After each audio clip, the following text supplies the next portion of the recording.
The courtroom is hushed as the judge calls the case. People vs. Joshua Page. A file number echoes in the quiet room. The attorneys state their names for the record, and there, at the defense table, sits 31-year-old Joshua Page, waiting for what could be the most defining moment of his life. This isn't his first time in a courtroom. It's not even close. But today, something feels different.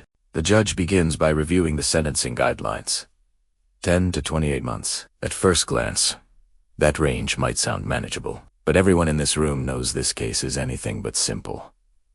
Joshua's attorney is the first to speak. Her voice is calm, respectful, and measured. She tells the court that Joshua has been genuinely trying to change his life. She points out he has had no misconducts while in jail. He's been attending Alcoholics Anonymous meetings every Monday. He's participated in every single service available to him while he's been incarcerated.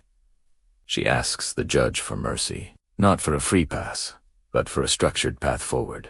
A short jail term, followed by inpatient rehab at a facility called KPEP, and then strict probation with alcohol monitoring. It's a plan, a controlled environment, a final chance. Then, the judge turns his attention to Joshua. Joshua doesn't have to speak, but he chooses to. He stands, visibly nervous, but clearly committed.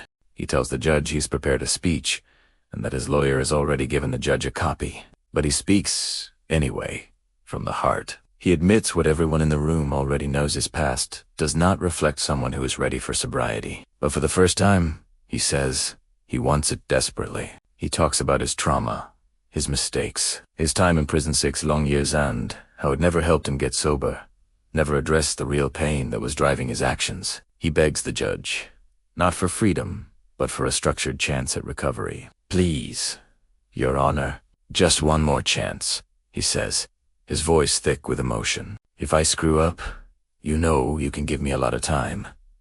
He sits down. The courtroom falls silent again. Then the prosecutor rises, and the entire atmosphere in the room shifts. She begins to outline Joshua's life in cold, hard detail. His first arrest was at the age of 14.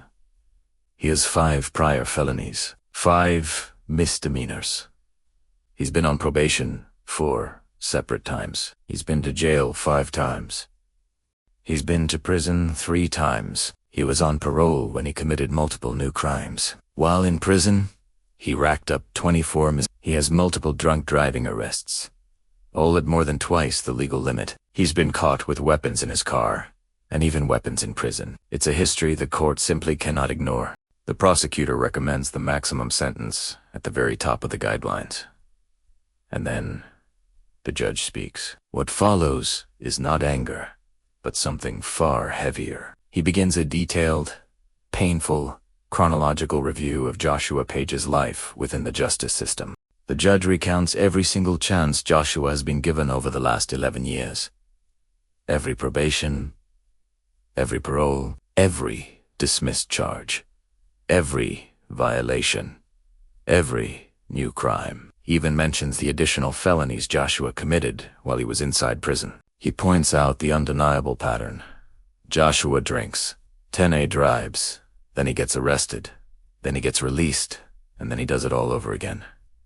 3 drunk driving convictions, each time with a blood alcohol level at 3 times the legal limit, and almost always while he was under some form of court supervision. Then the judge says something no one was expecting. He references a recent decision from the parole board, a document that stated Joshua will not be a menace to society.